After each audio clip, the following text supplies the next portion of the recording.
ওহ! বৃষ্টি খুব পড়ছে? গরম। তারপরও বেশ ভালো লাগছে।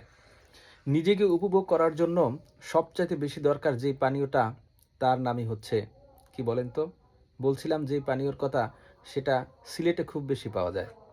মৌলভীবাজারও এজন্য বিখ্যাত। বন্ধুরা, আজকে আপনাদের পরিচিত শব্দটা হচ্ছে চা। চাটা খুব জনপ্রিয়। বাংলাদেশের সবচেয়ে জনপ্রিয় পানীয়র নাম হচ্ছে চা। যার কারণে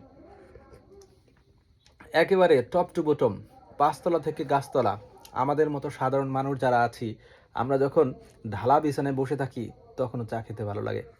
জীবনকে উপভোগ করার জন্য আপনার অনেক বড় কিছু হতে হবে, তা না। উপভোগ করার জন্য আপনার পৃথিবীর বিভিন্ন জিনিসকে ভালোবাসতে হবে।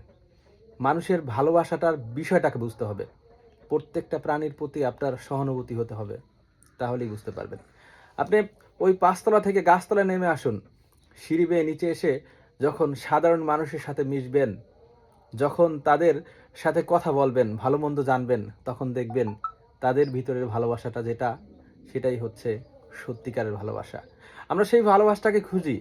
আমরা সুখী মানুষের গল্প বলি, শুনি, কিন্তু সুখী মানুষের সেই গল্পের মানুষটিকে কখনোই খুঁজে পাই না। সেই মানুষটি আমাদের মনেই বসবাস করে। মন খুলে হাসুন, মন খুলে কথা বলুন। সুখী আপনিও হবেন একদিন।